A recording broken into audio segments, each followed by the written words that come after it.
स्वागत है आपका अंधेरावर्स में। यहाँ हर कहानी डर और रहस्य से भरी है। अगर आप अकेले हैं या अंधेरे में सुन रहे हैं तो ध्यान रखें, क्योंकि कभी कभी डर बहुत असली लग सकता है। तैयार हो जाइए, क्योंकि यहाँ अंधेरा और परछाई आपके साथ खेलेंगे और कभी कभी आप कभी वापस नहीं लौटेंगे। आज से ठीक 3 साल पहले तक मैं एक सामान्य इंसान था, खुश मिजाज, हंसता मुस्कुराता हुआ और जिंदगी से प्यार करने वाला।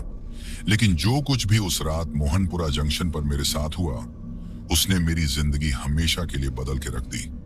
आज भी जब मैं अपनी बेटी को देखता हूँ तो उसकी मासूम आंखों में वो सवाल साफ दिखता है कि पापा आप इतने डरे हुए क्यों रहते हैं। मैं उसे क्या जवाब दूं? उसे कैसे बताऊं कि कुछ चीजें इस दुनिया में ऐसी होती हैं जो सिर्फ कहानियों में ही नहीं बल्कि हकीकत में भी मौजूद हैं। मैं आपको अपनी कहानी इसलिए सुना रहा हूं क्योंकि शायद किसी को बताने से मेरा मन हल्का हो जाए, या शायद ये एक चेतावनी है उन लोगों के लिए जो मोहनपुरा जंक्शन के करीब से गुजरते हैं। आप लोग विश्वास करें या ना करें, लेकिन जो मैं आपको आज बताने जा रहा हूं वो शब्द दर शब्द एकदम सच है। और हाँ, अगर आप कभी मध्य प्रदेश के बीहड़ इलाकों से गुजरें और रात के अंधेरे में आपको कहीं दूर से किसी पुरानी ट्रेन की सीटी सुनाई दे, तो बस भाग जाइए वहां से। पीछे मुड़कर बिल्कुल भी मत देखिएगा, कभी भी नहीं। मार्च 2022 की बात है। इंदौर में मेरी पोस्टिंग चल रही थी और जिंदगी अपनी रफ्तार से चल रही थी। पत्नी श्वेता एक प्राइवेट स्कूल में टीचर थी और 6 साल की बेटी आरोही अपनी दुनिया में मस्त थी। सब कुछ सामान्य और सुकून भरा चल रहा था। फिर एक दिन ऑफिस से ट्रांसफर का लेटर आया और ट्रांसफर हुआ था मोहनपुरा जंक्शन में, एक ऐसी जगह जिसके बारे में मैंने कभी नहीं सुना था। गूगल पर सर्च किया तो पता चला कि ये इंदौर से करीब 180 किलोमीटर दूर मध्य प्रदेश और राजस्थान की सीमा पर स्थित एक छोटा सा रेलवे स्टेशन है। आसपास बस कुछ गांव हैं और घना जंगल। मैंने अपने सीनियर रमेश सर से पूछा कि क्यों भेज रहे हैं इतनी दूर। रमेश सर ने अजीब सी मुस्कान के साथ कहा कि मनीष, तुम्हारी ड्यूटी सिर्फ 3 महीने की है। वहां की नाइट ड्यूटी के लिए कोई भी तैयार नहीं हो रहा था। तुम अकेले हो जो वहां जाने को तैयार हुए? मैंने हैरानी से कहा कि मैं अकेला हूं हाँ करने वाला, लेकिन मैंने तो अभी हाँ नहीं कहा है। रमेश सर बोले कि देखो अर्जुन, ये ऑर्डर ऊपर से आया है और वैसे भी तुम्हें सिर्फ नाइट ड्यूटी करनी है, रात के 10 बजे से सुबह 6 बजे तक। बाकी समय तुम फ्री रहोगे और एक्स्ट्रा अलाउंस भी मिलेगा। मुझे कुछ अजीब लगा क्योंकि रमेश सर की आंखों में कोई छुपी हुई बात थी, लेकिन मैंने ज्यादा सोचा नहीं। पैसे की जरूरत तो थी ही, और फिर 3 महीने तो बस ऐसे ही निकल जाते हैं। मैंने हाँ कर दिया। श्वेता खुश नहीं थी। वो बोली कि इतनी दूर और वो भी रात की ड्यूटी। मनीष, मुझे कुछ अच्छा नहीं लग रहा है। मैंने उसे समझाया कि बस 3 महीने की ही तो बात है जानू। आरोही की स्कूल फीस, घर का लोन, सबके लिए पैसे चाहिए ना। अनमने मन से श्वेता मान गई।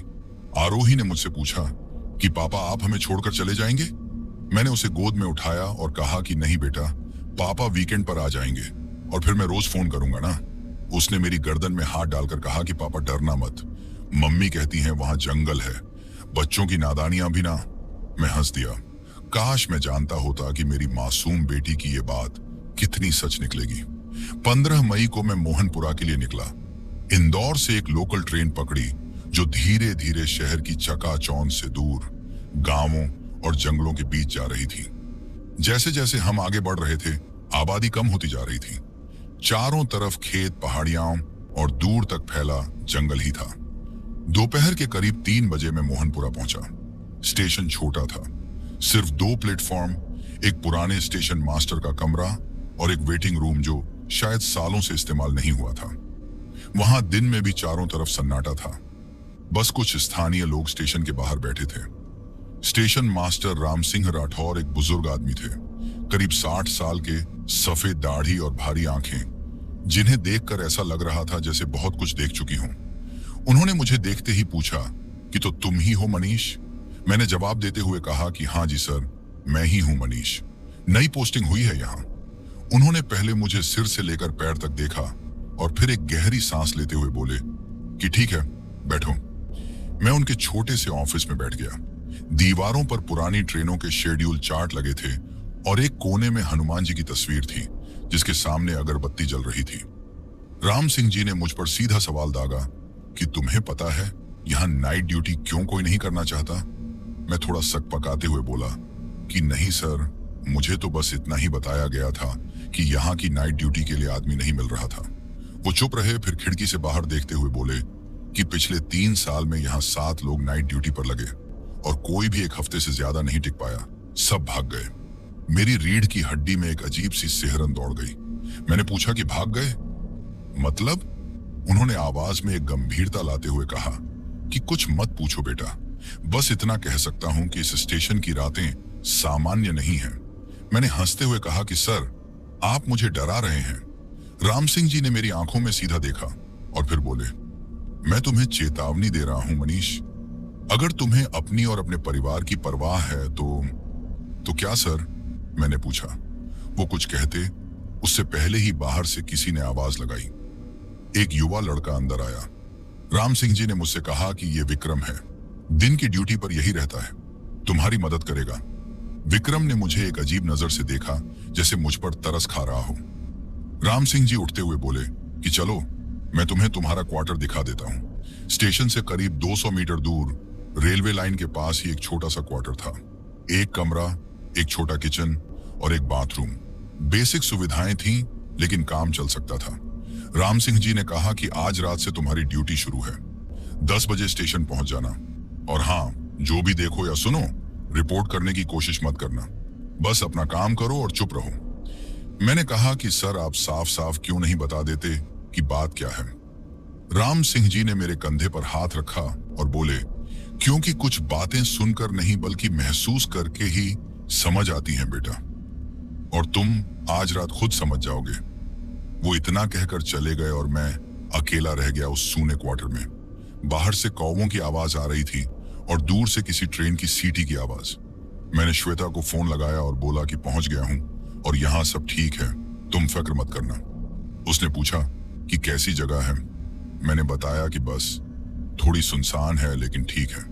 मैंने उससे झूठ बोला क्योंकि मैं उसे परेशान नहीं करना चाहता था। आरोही ने फोन लिया और बोली, पापा आप खाना खा लेना और रात को बिल्कुल भी डरना मत। फिर से वही बात मैंने उससे कही कि नहीं डरूंगा बेटा, लेकिन अंदर ही अंदर एक अजीब सी बेचैनी महसूस हो रही थी। शाम का खाना मैंने स्टेशन के पास एक छोटी सी दुकान से लिया। दुकानदार ने जब ये सुना कि मैं रेलवे में नाइट ड्यूटी पर हूं तो उसका चेहरा सफेद हो गया। उसने धीरे से कहा कि भगवान आपकी रक्षा करे। मैंने उससे पूछा कि ऐसा क्या है यहाँ कि आप मेरे लिए दुआ कर रहे हैं? उसने पहले इधर उधर देखा जैसे कोई सुन न ले, फिर बोला कि साहब, रात 12 बजे के बाद इस इलाके में कोई नहीं निकलता। मोहनपुरा जंक्शन ये सिर्फ एक स्टेशन नहीं है, यहाँ कुछ ऐसा है जो इंसानों का नहीं है। मैंने हंसते हुए कहा कि कैसी बातें कर रहे हो भाई? वो बोला कि आप अभी नए हैं यहाँ, पर जल्दी ही सब कुछ जान जाएंगे। बस एक बात याद रखिएगा कि अगर रात में कोई आवाज बुलाए तो जवाब मत दीजिएगा, और अगर कोई औरत दिखे रोती हुई तो उससे बिल्कुल भी बात मत कीजिएगा। उसकी बातों से मेरे रोंगटे खड़े हो गए, लेकिन मैंने खुद को संभाला और कहा कि ठीक है भाई, धन्यवाद। अभी उस समय रात के 9 बजे थे और 1 घंटे बाद मुझे ड्यूटी पर जाना था। मैंने अपनी यूनिफॉर्म पहनी, टॉर्च चेक की और एक लंबी सांस ली। मैंने खुद से कहा कि बस एक रात की तो बात है, सुबह हो जाएगी और सब नॉर्मल लगेगा। काश मैं जानता होता कि ये रात मेरी जिंदगी की सबसे लंबी और भयावह रात होने वाली थी। रात के ठीक 10 बजे मैं मोहनपुरा जंक्शन पहुंचा। स्टेशन पर सिर्फ 2-3 बल्ब जल रहे थे, जिनकी रोशनी हल्की पीली थी।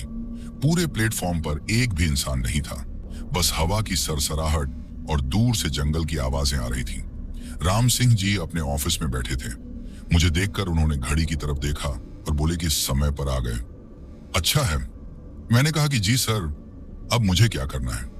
उन्होंने एक रजिस्टर मेरी तरफ बढ़ाया और बोले कि हर घंटे पूरे स्टेशन का एक चक्कर लगाना है। दोनों प्लेटफॉर्म, वेटिंग रूम और टॉयलेट चेक करने हैं। अगर कोई ट्रेन आए तो टिकट चेक करना है, लेकिन रात में यहाँ कोई ट्रेन नहीं रुकती सिवाय एक के। मैंने पूछा कि कौन सी ट्रेन रुकती है? राम सिंह जी ने एक पल रुककर कहा कि 12:47 की लोकल, लेकिन वो इतना कहकर रुक गए। मैंने कहा कि लेकिन क्या सर? वो बोले, कुछ नहीं, तुम अपना काम करो, मैं जा रहा हूं। वो उठे और बाहर चले गए। मैं अकेला रह गया।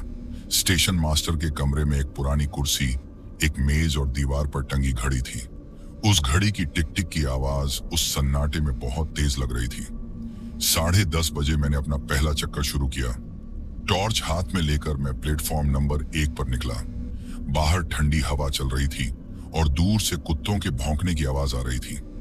प्लेटफॉर्म बिल्कुल खाली था। रेलवे लाइन पर नजर दौड़ाई तो दूर तक अंधेरा ही अंधेरा था। मैं आगे बढ़ा। वेटिंग रूम का दरवाजा खुला था। अंदर कुछ पुरानी बेंचेस थीं और दीवार पर एक टूटा हुआ शीशा। टॉर्च की रोशनी से मैंने पूरे कमरे को चेक किया। कोई नहीं था। मैं वापस बाहर आया और प्लेटफॉर्म नंबर 2 की तरफ बढ़ा। दोनों प्लेटफॉर्म के बीच एक ब्रिज था जिससे होकर प्लेटफॉर्म पर जाना पड़ता था।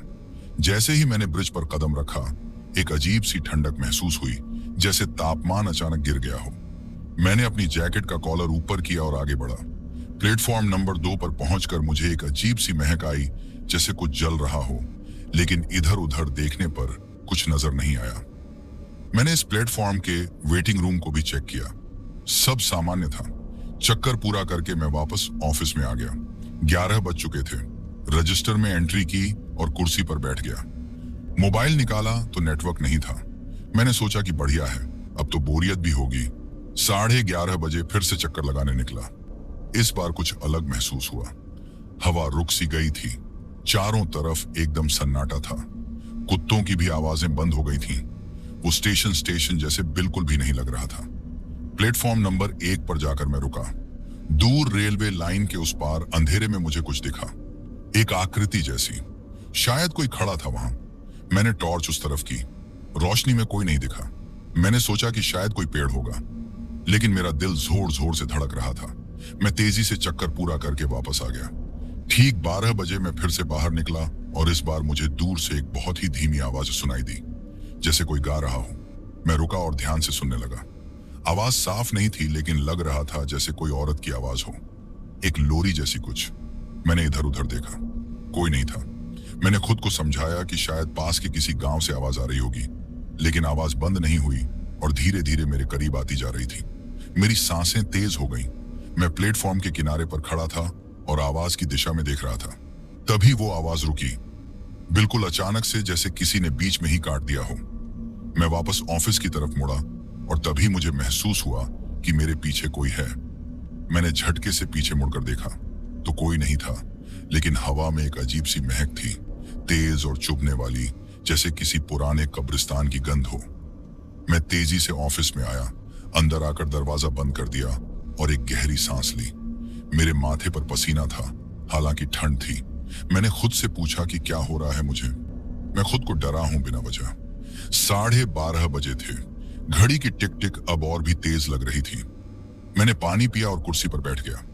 12:47 पर वो ट्रेन आने वाली थी। राम सिंह जी ने कहा था। मैंने ट्रेन शेड्यूल देखा तो वो एक लोकल पैसेंजर ट्रेन थी, जिसका नंबर 52184 था और वो प्लेटफॉर्म नंबर 2 पर रुकेगी।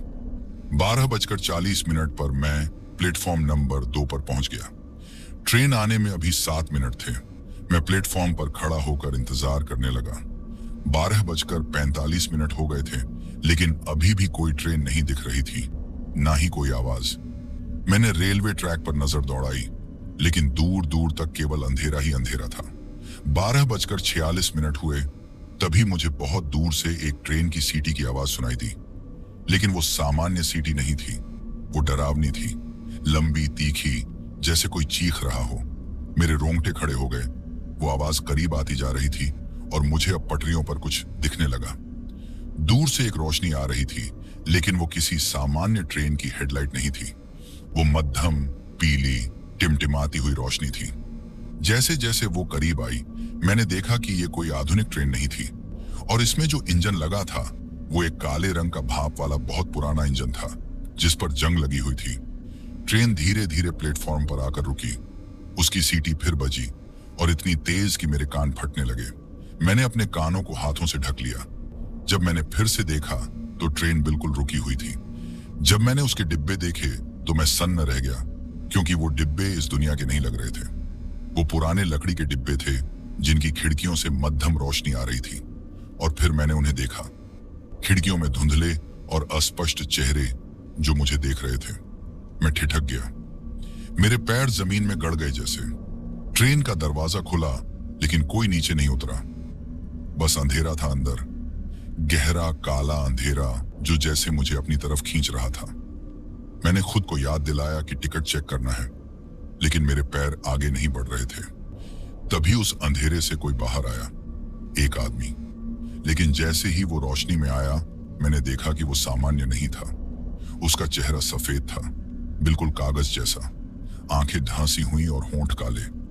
उसने 1950 के जमाने का एक पुराना सूट पहन रखा था। वो मेरी तरफ बढ़ा। मैं पीछे तो हटना चाहता था, लेकिन मेरे पैर जवाब दे गए। उसने कहा, टिकट? उसकी आवाज ऐसी थी जैसे किसी कब्र से आ रही हो। मेरे हाथ कांप रहे थे। मैंने किसी तरह कहा कि टिकट दिखाइए।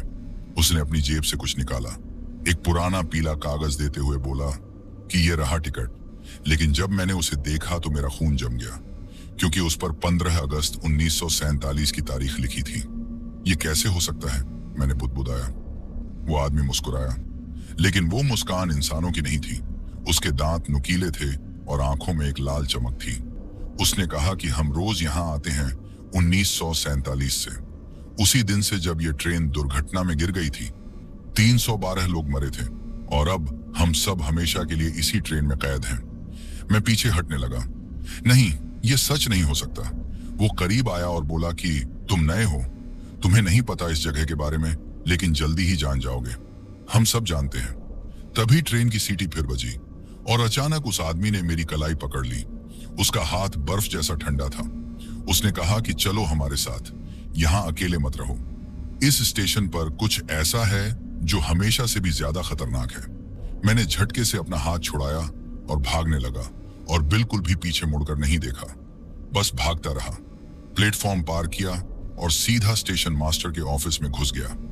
दरवाजा बंद करके मैं जमीन पर बैठ गया। सांसें तेज चल रही थीं और पूरा शरीर कांप रहा था। बाहर से फिर वो सीटी सुनाई दी और फिर सन्नाटा हो गया। मैंने खिड़की से बाहर झांक कर देखा तो प्लेटफॉर्म नंबर 2 पर कुछ नहीं था। कोई ट्रेन नहीं, कुछ नहीं। मैंने खुद से कहा कि यह सपना है, बस एक सपना। लेकिन मेरी कलाई पर अभी भी उस आदमी के हाथ का निशान था, नीला और ठंडा। रात के बाकी घंटे मैं ऑफिस में ही बैठा रहा, दरवाजा बंद किए। बाहर जाने की हिम्मत नहीं हुई। हर आधे घंटे में रजिस्टर में झूठी एंट्री करता रहा। सुबह 6 बजे जब राम सिंह आए तो मेरी हालत देखकर वो कुछ नहीं बोले, बस एक लंबी सी सांस ली और मुझसे पूछा कि देख लिया? मैं चुप रहा। क्या कहता कि मैंने एक भूतिया ट्रेन देखी, कि एक मरा हुआ आदमी मुझसे बात कर रहा था। राम सिंह जी ने कहा कि जाओ आराम करो, आज रात की ड्यूटी से पहले मुझसे मिल लेना। मैं क्वार्टर वापस आया, नहाया, लेकिन वो ठंडक जो मुझे महसूस हुई थी वो अभी भी मेरे शरीर में थी। मैंने अपनी कलाई देखी तो नीला निशान अभी भी था। तभी श्वेता का फोन आ गया। उसने पूछा कि कैसी रही पहली रात। मैंने झूठ बोला कि अच्छी थी, बस थोड़ी सी बोरिंग थी। वो बोली कि तुम्हारी आवाज थकी हुई लग रही है। मैंने कहा कि हाँ, नींद कम हुई है थोड़ी, अभी सो रहा हूं, बाद में बात करता हूं। फोन काटकर मैं बिस्तर में लेट गया। आंखें बंद की, लेकिन नींद कहां आनी थी। बार बार वही चेहरा दिख रहा था, वो सफेद चेहरा, वो लाल आंखें और वो ठंडा हाथ। दोपहर को भूख लगी तो मैं बाहर निकला। उसी दुकान पर गया जहां कल खाना लिया था। दुकानदार ने मुझे देखते ही पूछा कि कैसी रही रात। मैं कुछ बोल नहीं पाया, लेकिन उसने मेरी आंखों में देखा और सब समझ गया। उसने धीरे से कहा कि देख लिया ना उसे। मैंने पूछा कि किसे, हालांकि मुझे पता था कि वो किसकी बात कर रहा है। वो बोला कि 12:47 की ट्रेन, वो हर रात आती है। 1947 में जब ये ट्रेन यहीं पास के पुल से गिरी थी तो सब मर गए थे, लेकिन उनकी आत्माएं अभी भी उसी ट्रेन में सफर करती रहती हैं। मेरे पूरे शरीर में एक सिहरन दौड़ गई। मैंने पूछा कि तो ये सच है? उसने कहा कि जितना सच मैं और आप हैं, लेकिन साहब असली खतरा वो ट्रेन नहीं है। मैंने पूछा कि क्या मतलब? उसने और करीब आकर कहा कि उस ट्रेन में जो लोग हैं वो तो सिर्फ मजबूर आत्माएं हैं, उन्हें मुक्ति नहीं मिली। लेकिन प्लेटफॉर्म नंबर 1 पर वहां कुछ और है, कुछ बुरा, कुछ ऐसा जो लोगों को मार देता है। क्या? मैंने पूछा, हालांकि मैं पूछना नहीं चाहता था। वो बोला कि पिछले 20 सालों में 3 लोग उस प्लेटफॉर्म पर मरे हैं। सब नाइट ड्यूटी पर थे। उनकी लाशें मिली थीं, लेकिन उनके चेहरे ऐसे थे जैसे उन्होंने मरने से पहले कुछ ऐसा देखा था जिससे उनका दिल ही रुक गया। मैंने खाना वहीं छोड़ दिया। भूख मर गई थी। शाम को मैं राम सिंह से मिलने गया। वो अपने ऑफिस में बैठे थे और किसी पुराने रजिस्टर को देख रहे थे। उन्होंने मुझे देखा और कहा कि अरे बैठो मनीष, मुझे पता था कि तुम आओगे। मैं बोला कि सर, कल रात जो मैंने देखा। उन्होंने रजिस्टर बंद करते हुए कहा कि हाँ, मैं जानता हूं, सब जानता हूं। मैं यहाँ 35 सालों से काम कर रहा हूं। मैंने भी वो ट्रेन देखी है, बल्कि बार बार देखी है। मैंने पूछा कि तो फिर वो ट्रेन और वो लोग सच हैं क्या? वो बोले कि हाँ, तुमने जो कुछ भी देखा वो सब एकदम सच है। 15 अगस्त 1947 को यहाँ से 30 किलोमीटर दूर एक पुल पर वो ट्रेन दुर्घटनाग्रस्त हो गई थी। 312 लोग मरे थे। उस दिन आजादी की खुशी में सब अपने अपने घर लौट रहे थे, लेकिन किसी ने पटरियां तोड़ दी थी। दंगों का समय था, हिंदू मुस्लिम दंगे। उस ट्रेन में हिंदू मुस्लिम दोनों थे। सब एक साथ सफर कर रहे थे, लेकिन नफरत ने सबको मार दिया और अब वो आत्माएं शांति नहीं पा सकती। ये कहकर राम सिंह जी की आवाज भर आई थी। वो आगे बोले कि हर रात वो आत्माएं उसी सफर को दोहराती हैं, 12:47 पर। मैंने उनसे पूछा कि लेकिन सर, वो आदमी जो मुझसे बात कर रहा था, उसने तो ऐसा कहा था कि यहाँ कुछ और भी है जो बहुत खतरनाक है। राम सिंह जी का चेहरा गंभीर हो गया था। उन्होंने पूछा कि क्या वो प्लेटफॉर्म नंबर 1 की बात कर रहा था? मैंने हाँ में सिर हिलाया। वो बोले कि वहां रात में कभी मत जाना, समझे? उनकी आवाज में डर था। मैंने पूछा कि ऐसा क्या है वहां? उन्होंने एक लंबी सांस ली और बोले कि उस ट्रेन दुर्घटना के बाद उन 312 लोगों के शवों को पहचान के लिए 3 दिन तक यही प्लेटफॉर्म नंबर 1 पर रखा गया था, लेकिन दंगों के बीच कोई नहीं आया उन्हें लेने। 3 दिन तक वो शव यहीं पड़े रहे। गर्मी का मौसम था, शव सड़ने लगे थे। चारों तरफ बदबू और कीड़े थे और गिद्ध नोच नोच कर शवों को खा रहे थे। उनके शवों के साथ जो हुआ वो कोई अपने दुश्मन के लिए भी कल्पना नहीं करता। ये जगह नरक बन गई थी। मेरी तो सांस रुक सी गई। राम सिंह जी आगे बोले कि और तब से उस प्लेटफॉर्म पर कुछ रह गया। उन 312 लोगों की पीड़ा, उनका गुस्सा और उनका दुख सब मिलकर एक ऐसी शक्ति बन गए जो बिल्कुल भी सामान्य नहीं है। मैंने पूछा कि क्या मतलब?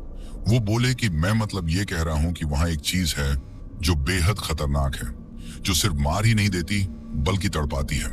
फिर उन्होंने मुझसे पूछा कि तुमने अपनी कलाई देखी? मैंने उन्हें अपनी कलाई दिखाई। अभी भी नीला निशान था। वो बोले कि ये तो बस एक छुअन थी, अगर वो तुम्हें पकड़ लेते तो शायद तुम आज यहाँ नहीं होते। मैंने कहा कि मैं यहाँ से भाग नहीं सकता, मुझे ड्यूटी करनी है। राम सिंह जी ने मेज की दराज से एक ताबीज निकाला और मुझे देते हुए बोले कि ये पहनो हमेशा, और जो मैं कह रहा हूं वो ध्यान से सुनो। उन्होंने मुझे कुछ नियम बताए। नियम 1, रात में प्लेटफॉर्म नंबर 1 पर बिल्कुल भी मत जाना। अगर जाना जरूरी हो तो टॉर्च को हमेशा साथ रखना। नियम 2, 12:47 की ट्रेन आए तो दूर रहना है, उसमें मत चढ़ना, चाहे कोई कितना भी क्यों ना बुलाए। नियम 3, अगर कोई औरत रोती हुई दिखे तो उससे बिल्कुल भी बात मत करना, वो सबसे खतरनाक है। नियम 4, अगर कोई तुम्हारा नाम पुकारे तो जवाब मत देना, सीधे ऑफिस में चले आना। नियम 5, और सबसे जरूरी बात कि रात के 3 बजे के बाद बिल्कुल बाहर मत निकलना, क्योंकि उस समय चीजें बहुत बुरी हो जाती हैं। मैंने ताबीज पहनते हुए कहा कि और अगर कुछ हो गया तो?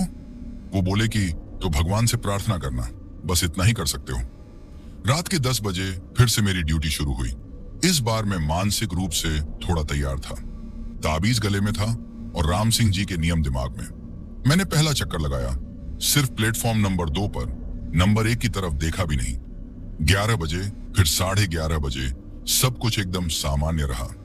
ठीक 12 बजे फिर वो गाना सुनाई दिया, लेकिन इस बार मैंने ध्यान नहीं दिया और ऑफिस में बैठा रहा। 12:47 पर वो सीटी बजी। मैंने खिड़की से देखा तो वो ट्रेन फिर आ रही थी। प्लेटफॉर्म नंबर 2 पर रुकी, लेकिन इस बार मैं नहीं गया। ट्रेन 5 मिनट रुकी और फिर चली गई। ट्रेन के जाने के बाद मैंने राहत की सांस ली। रात 1 बजे मैंने फिर चक्कर लगाया, सब ठीक था। 1:30 बजे, 2 बजे, फिर 2:30 बजे, हर बार सिर्फ प्लेटफॉर्म नंबर 2 का चक्कर। नंबर 1 बिल्कुल नहीं। 2:45 पर मैं ऑफिस में वापस आ गया। अभी 3 बजने में 15 मिनट थे। बस एक चक्कर और लगा लूं, फिर बाहर नहीं निकलूंगा, मैंने ऐसा मन में सोचा। और यही मेरी सबसे बड़ी गलती थी।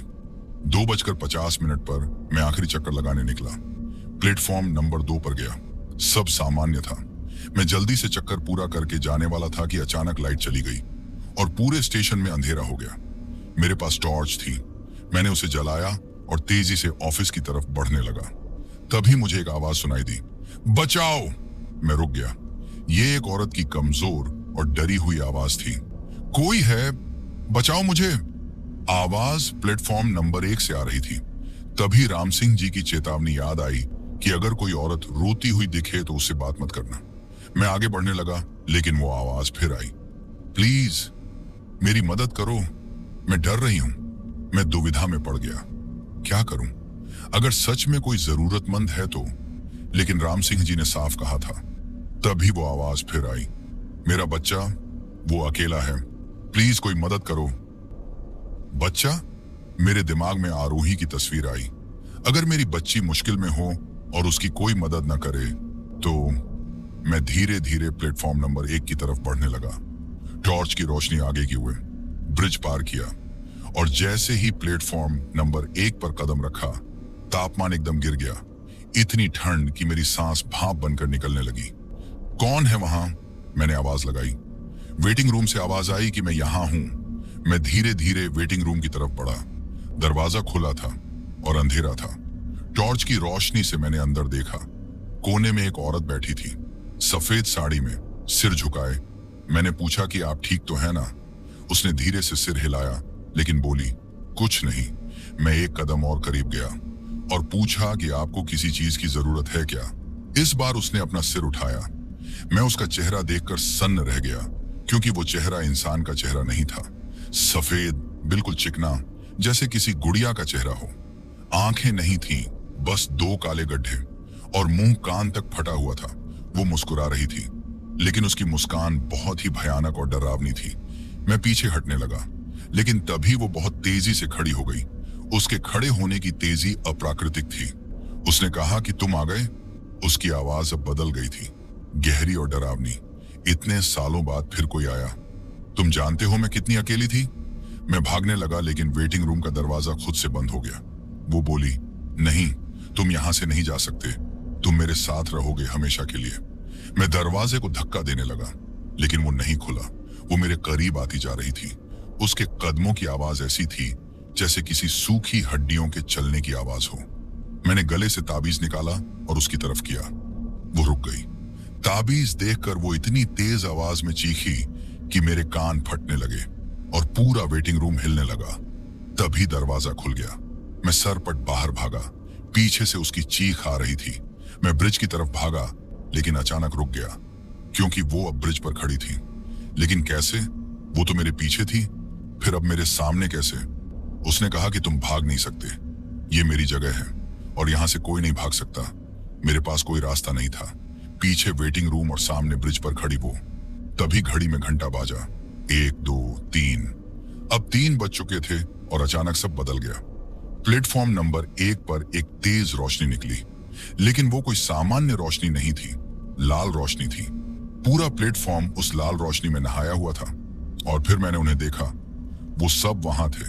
312 लोग प्लेटफॉर्म पर खड़े हुए, सब के सब, पुरुष, महिलाएं, बच्चे, सफेद कपड़ों में, और उनके चेहरे बहुत डरावने थे, जले हुए, कटे फटे और खून से सने हुए। वो सब मुझे देख रहे थे, बस देख रहे थे। कोई हिल नहीं रहा था, बस स्थिर और मौन खड़े थे। वो औरत भी रुक गई थी, वो भी उन्हें देख रही थी। उसने कहा, तुम लोग यहां क्यों आए? उसकी आवाज में पहली बार डर था। उन 312 लोगों में से एक बुजुर्ग आदमी आगे बढ़ा। उसने धीरे से कहा कि ये हमारी जगह है, हम यहां मरे थे, हमारे शव यहां पड़े थे और तुम यहां की रक्षक हो, शिकारी नहीं। वो औरत चीखी, लेकिन मैं अकेली हूं, इतने सालों से अकेली। बुजुर्ग ने कहा कि तो हम भी तो अकेले ही हैं, लेकिन हमने अपना गुस्सा मासूम लोगों पर नहीं निकाला। तुमने 3 लोगों को मार दिया, अब बहुत हो गया। वो 312 लोग धीरे धीरे उसकी तरफ बढ़ने लगे। उसने चीखना शुरू कर दिया, एक भयानक और कान फाड़ू चीख। बुजुर्ग ने मुझसे कहा कि भागो, अभी भागो, यहां से दूर। मुझे 2 बार कहने की जरूरत नहीं थी। मैं भागा, पुल पार किया। वो औरत अब वहां नहीं थी। मैं सीधा ऑफिस में घुसा और दरवाजा बंद कर दिया। बाहर से चीखें आ रही थी, भयानक चीखें। पूरा स्टेशन हिल रहा था। खिड़कियां टूटने लगी, दरवाजे खुलने बंद होने लगे। मैं कोने में बैठकर अपने कान बंद किए हुए था और प्रार्थना कर रहा था, बस प्रार्थना। करीब आधे घंटे बाद सब शांत हो गया, बिल्कुल शांत। मैंने धीरे से खिड़की से बाहर देखा। सूरज निकलने लगा था, हल्की रोशनी आ रही थी और प्लेटफॉर्म नंबर 1 पर कोई नहीं था, लेकिन हवा में अभी भी वो महक थी, जली हुई चीजों की महक। सुबह 6 बजे राम सिंह जी आए। मुझे देखकर उनका चेहरा गंभीर हो गया। उन्होंने मुझसे सीधा काउंटर क्वेश्चन किया कि तुम गए थे ना वहां, प्लेटफॉर्म नंबर 1 पर? मैंने सिर हिलाया कि हाँ, गया था। वो बोले कि और तुम बच गए? उन्हें विश्वास नहीं हो रहा था। मैं बोला कि उन 312 लोगों ने मुझे बचाया और उस औरत को खत्म कर दिया। राम सिंह जी ने गहरी सांस ली और बोले कि अंततः हो ही गया। उन्होंने उसे रोक दिया। शायद अब वो और किसी को नहीं मारेगी। मैंने पूछा कि वो कौन थी सर? राम सिंह जी बोले कि उसका नाम सुलोचना था। वो यहाँ के स्टेशन मास्टर की बेटी थी। 1947 में जब वो दुर्घटना हुई थी तब वो भी यहीं थी।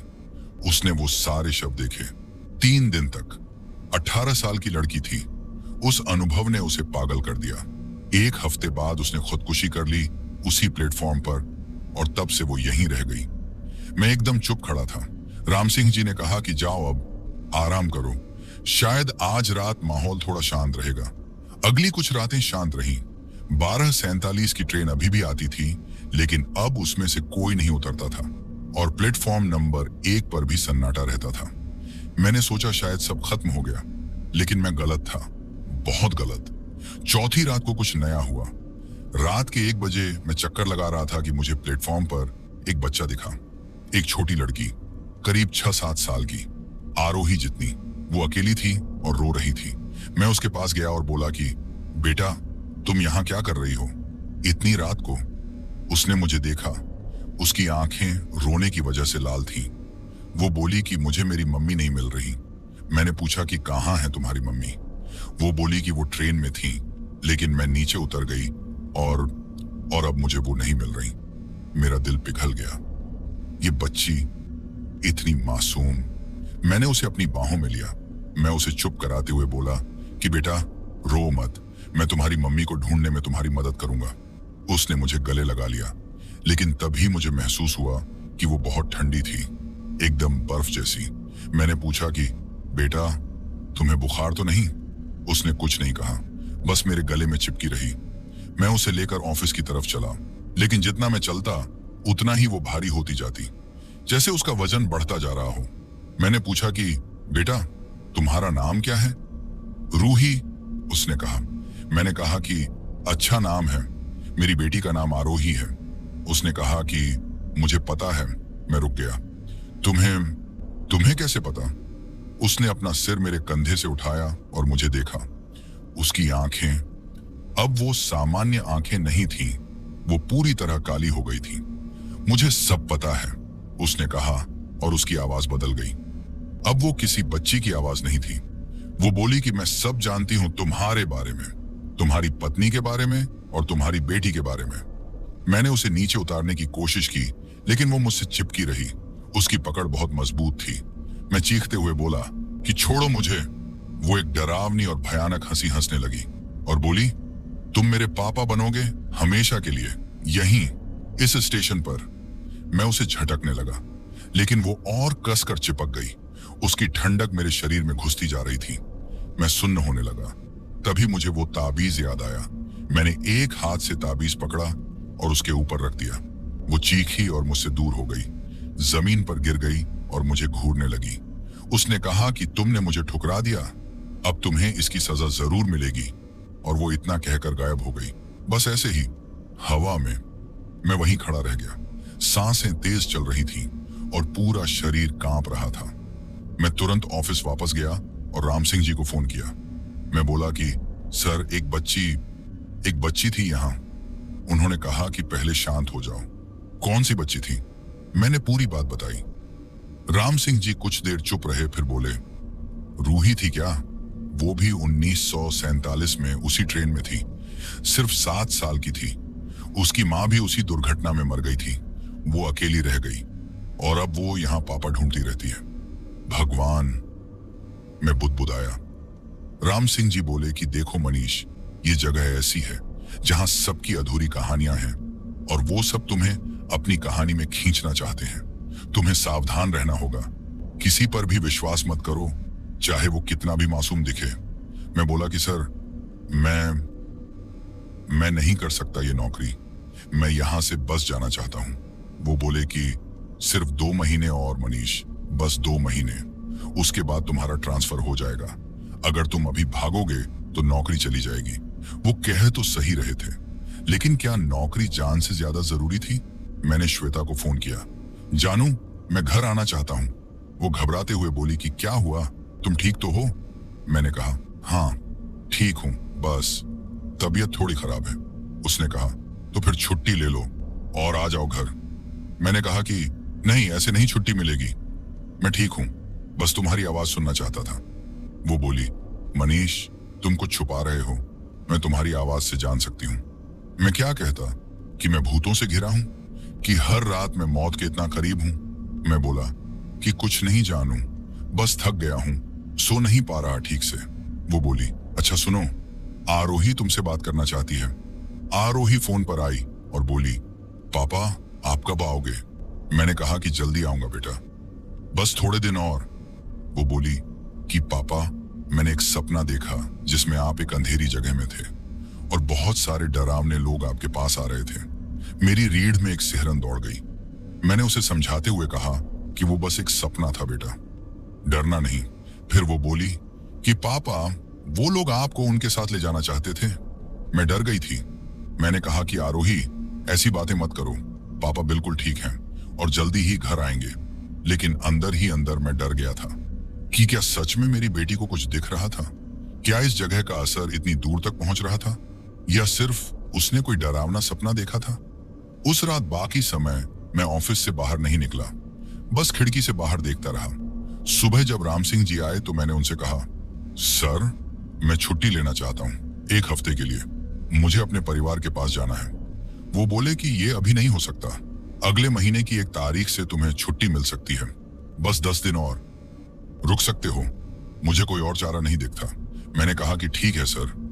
वो 10 दिन मेरे जीवन के सबसे लंबे दिन थे। 5वीं रात को मुझे एक अजीब चीज दिखी।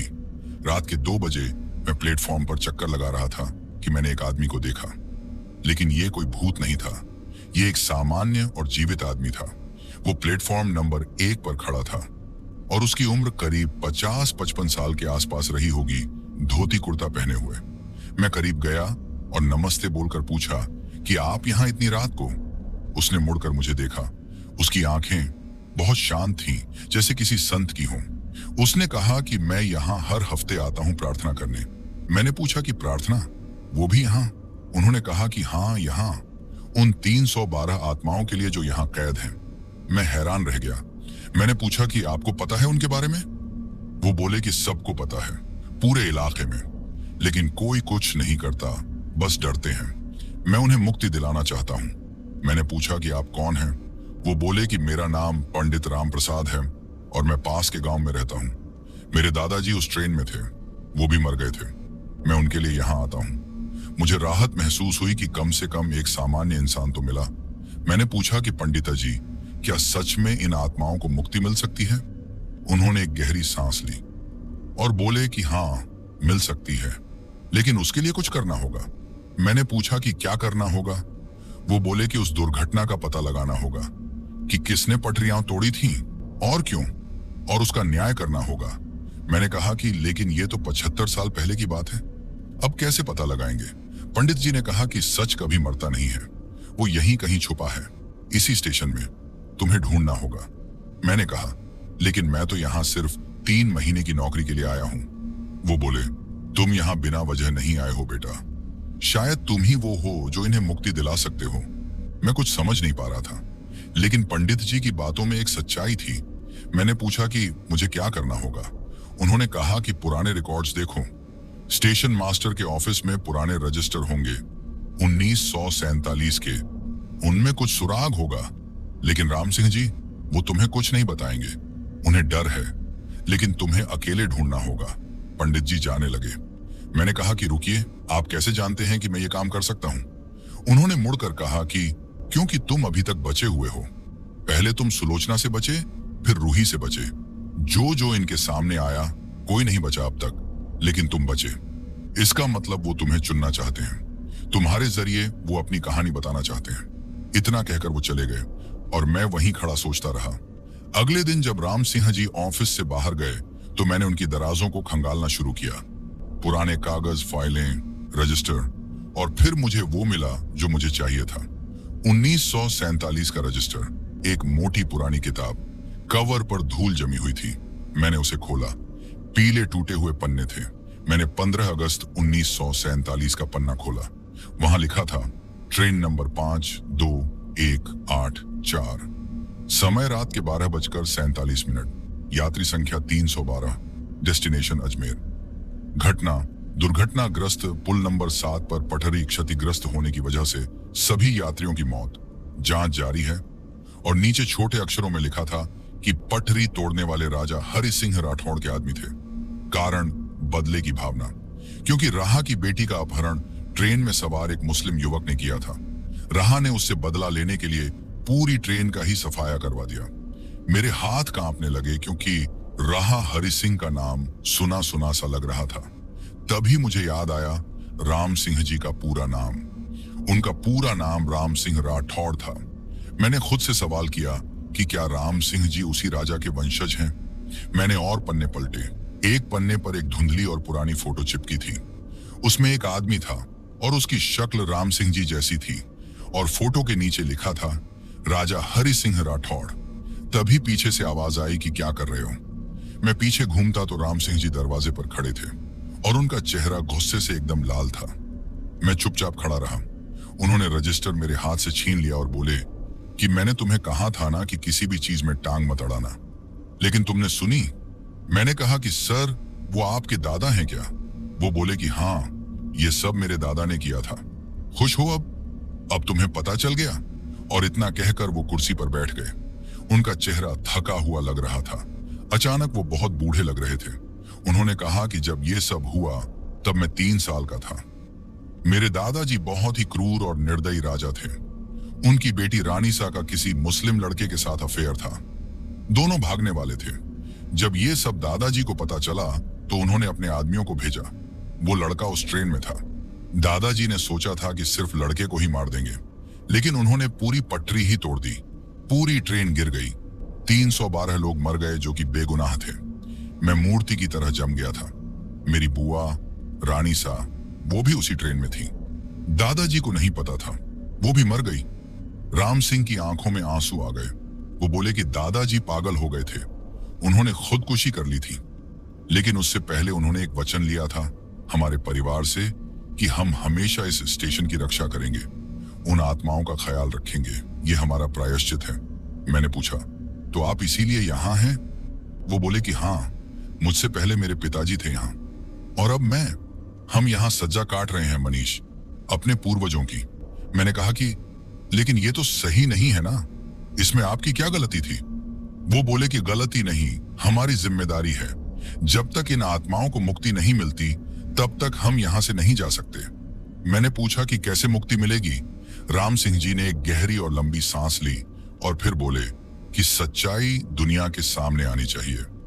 उस दुर्घटना की रिपोर्ट में झूठ लिखा गया था। अज्ञात कारणों से दुर्घटना, यही दर्ज किया गया है। लेकिन सच ये है कि ये एक हत्या थी, सामूहिक हत्या। और जब तक इसे स्वीकार नहीं किया जाता, ये आत्माएं शांति नहीं पाएंगी। मैंने पूछा कि तो हम क्या कर सकते हैं? वो बोले कि कुछ नहीं, अब बहुत देर हो चुकी है, 75 साल बीत गए हैं, कोई ना तो सुनेगा और ना ही मानेगा। मैंने कहा, लेकिन कोशिश तो कर सकते हैं ना सर। राम सिंह जी ने मुझे देखा। उनकी आंखों में एक हल्की सी उम्मीद दिखी। उन्होंने मुझसे पूछा कि क्या तुम वाकई में मेरी मदद करोगे? मैंने कहा कि मुझे नहीं पता, लेकिन मैं कोशिश जरूर कर सकता हूं। उस रात से मेरी ड्यूटी का उद्देश्य बदल गया। अब मैं सिर्फ बचने की कोशिश नहीं कर रहा था, बल्कि मैं सच जानना चाहता था। छठी रात को कुछ बहुत अजीब हुआ। रात के ठीक 1 बजे मैं प्लेटफॉर्म पर था कि अचानक सब कुछ बिल्कुल शांत हो गया।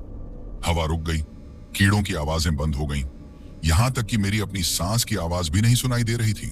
और फिर मैंने देखा कि प्लेटफॉर्म नंबर 1 पर एक परछाई खड़ी है, लेकिन वहां कोई नहीं था जो परछाई बना सके।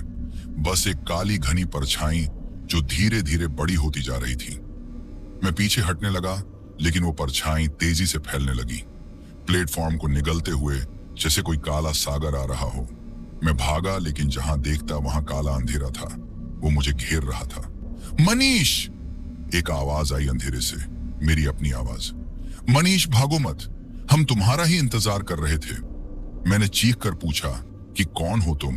उधर से आवाज आई, हम वो हैं जो यहां मरे थे, हम वो हैं जिन्हें न्याय नहीं मिला, और अब हम बदला लेंगे। अंधेरा मेरे चारों तरफ सिकुड़ता जा रहा था। मैं उसमें डूबने लगा और मेरा सांस लेना मुश्किल होने लगा। तभी मुझे वो ताबीज याद आया। मैंने उसे पकड़ा और जोर से हनुमान चालीसा बोला। मैं ठीक से तो याद नहीं कर पा रहा था, लेकिन जो भी आता था बोलता गया। अंधेरा थोड़ा पीछे हटा, मैं और जोर से बोलने लगा। अंधेरा सिकुड़ने लगा। मैं बिना रुके और बिना सांस लिए बोलता रहा, और फिर अचानक सब वापस आ गया। रोशनी, आवाजें, हवा। मैं प्लेटफॉर्म पर घुटनों के बल गिर गया। सांसें तेज चल रही थीं, लेकिन तभी मैंने महसूस किया कि कुछ बदल गया था। हवा में कुछ था, एक भारीपन, जैसे कोई बहुत बुरी चीज आने वाली हो। मैं तुरंत ऑफिस गया और राम सिंह जी को फोन लगाया और बोला कि सर, मुझे लगता है कि यहाँ बहुत कुछ गलत हो रहा है। उन्होंने कहा कि मैं जानता हूँ, आज पूर्णिमा है और इस रात को चीजें बहुत शक्तिशाली हो जाती हैं। मैंने पूछा कि तो अब मैं क्या करूं? वो बोले कि किसी भी हालत में बाहर मत निकलना, सुबह तक ऑफिस में ही रहो। लेकिन मैं बाहर नहीं निकला, तब भी वो मेरे पास आ गए। रात के 2 बजे दरवाजे पर धीमी और लगातार दस्तक हुई। मैंने कोई जवाब नहीं दिया। दस्तक फिर हुई और लगातार होती रही। मैंने धीरे से खिड़की से बाहर देखा तो दरवाजे पर कोई नहीं था, लेकिन दस्तक जारी थी। तभी मेरी आरोही की आवाज आई कि मनीष, दरवाजा खोलो। मेरा दिल बैठ गया कि आरोही यहां कैसे आ गई। मैंने धीरे से पूछा कि आरोही, तुम हो क्या? वो बोली, हाँ पापा, मैं हूं। मैं यहां आ गई मम्मी को छोड़कर आपसे मिलने। दरवाजा खोलो ना प्लीज। मैं दरवाजे की तरफ बढ़ने लगा, लेकिन रुक गया। मैंने खुद से कहा कि आरोही तो इंदौर में है, वो यहां कैसे आ सकती है? वो बोली, पापा प्लीज दरवाजा खोलो, बाहर बहुत डर लग रहा है, यहाँ बहुत अंधेरा है और कोई मुझे देख रहा है। मेरी आंखों में आंसू आ गए, क्योंकि ये ठीक मेरी आरोही की आवाज थी। मैंने फोन निकाला, लेकिन नेटवर्क नहीं था। शिट यार, मैं बुदबुदाया। बाहर से चीखने की आवाज आई कि पापा, पापा, मदद करो, वो मुझे पकड़ रही है। मैं रोने लगा और तभी आवाज बदल गई। अब वो आरोही की नहीं थी, वो कुछ और थी, कुछ भयानक। बाहर से आवाज आई कि तुम बहुत कमजोर हो मनीष, अपनी बेटी की आवाज में ही पिघल गए। अच्छा है, जल्दी ही हम तुम्हें तोड़ देंगे। दस्तक बंद हो गई, लेकिन मैं जमीन पर बैठा रोता रहा। मुझे फौरन आरोही से बात करनी थी, लेकिन नेटवर्क नहीं था। मैं बेबस था। रात के बाकी घंटे सबसे लंबे थे। हर आवाज मुझे डरा रही थी, हर परछाई मुझे सता रही थी। सुबह 6 बजे जैसे ही राम सिंह जी आए, तो मैंने उनसे फोन मांगा कि सर, मुझे अपने घर फोन करना है। अभी इसी वक्त उन्होंने अपना फोन दिया। मैंने श्वेता को फोन लगाया। उसने फोन उठाया और हेलो बोली। उसकी आवाज नींद में थी। मैंने पूछा कि श्वेता, आरोही कहाँ है? वो बोली, क्या मनीष, तुम ठीक तो हो? आरोही अपने कमरे में सो रही है। मैंने कहा कि अभी जाकर चेक करो, अभी। उसने कहा कि ठीक है, ठीक है। उसने जाकर चेक किया और बोली, हाँ, वो यहीं है, बिस्तर में सो रही है। लेकिन हुआ क्या? मैंने राहत की सांस ली और कहा कि कुछ नहीं, बस एक बुरा सपना था। लेकिन वो सपना नहीं था, सच था। उन्होंने मुझे आरोही की आवाज सुनाई थी, मेरी कमजोरी पता लगा ली थी। राम सिंह जी बोले कि मनीष, तुम्हारे परिवार को खतरा हो सकता है। अगर वो तुम्हें नहीं पा सके तो वो उनके पास जाएंगे। मैं घबराए हुए बोला कि लेकिन वो तो इंदौर में है। राम सिंह जी बोले कि दूर से कोई फर्क नहीं पड़ता, अगर वो चाहें तो कहीं भी पहुंच सकते हैं। मैंने कहा कि तो मैं क्या करूं अब? अपने परिवार को यहां से दूर भेज दो, किसी दूसरे शहर कुछ दिनों के लिए। मैंने फिर श्वेता को फोन किया और बोला कि जानू, तुम और आरोही दिल्ली चली जाओ अपने मायके। वो बोली, क्यों? अचानक क्यों चली जाऊं? और हुआ क्या है तुम्हें? मैंने उसे समझाते हुए कहा कि प्लीज मुझ पर विश्वास करो, बस कुछ दिन के लिए चली जाओ, मैं तुम्हें सब कुछ समझा दूंगा। श्वेता कुछ समझ नहीं पाई, लेकिन मेरी आवाज में घबराहट सुनकर मान गई। उस दिन वो दोनों दिल्ली के लिए निकल गईं। मुझे थोड़ी राहत मिली, लेकिन असली दहशत तो अगली रात शुरू होने वाली थी। 7वीं रात मेरी ड्यूटी शुरू होने से पहले ही मुझे लग रहा था कि आज कुछ बहुत बुरा होने वाला है। हवा में एक अजीब सी घुटन थी, कुत्ते भौंक रहे थे और कौए इधर उधर उड़ रहे थे। राम सिंह जी ने मुझे बुलाया और बोले कि मनीष, आज की रात बहुत खतरनाक है, आज उस रात की सालगिरह है। मैंने पूछा, किस रात की? राम सिंह जी बोले, जिस रात सुलोचना ने खुदकुशी की थी। हर साल इस रात को वो सबसे शक्तिशाली हो जाती है और वो 312 आत्माएं भी सब एक साथ जागते हैं। मेरी तो सांस ही रुक गई। मैंने कहा, तो अब मैं क्या करूं? राम सिंह जी ने एक छोटा सा डिब्बा निकाला और मुझे देते हुए बोले कि इसमें पवित्र राख है, अगर कुछ भी गलत हो तो इसे फेंक देना, ये थोड़ी देर के लिए उन्हें रोक देगी। मैंने पूछा कि थोड़ी देर तक तो रोक देगी, लेकिन फिर उसके बाद? वो बोले कि उसके बाद सब भगवान भरोसे। रात के 10 बजे मैं ड्यूटी पर गया। पहली ही बार में महसूस हुआ कि स्टेशन बदल गया था। दीवारें पुरानी लग रही थीं, जैसे 1947 में वापस चले गए हों। पेंट उतर गया था, दरारें आ गई थीं। मैंने अपनी आंखें मली और खुद से कहा कि ये क्या हो रहा है।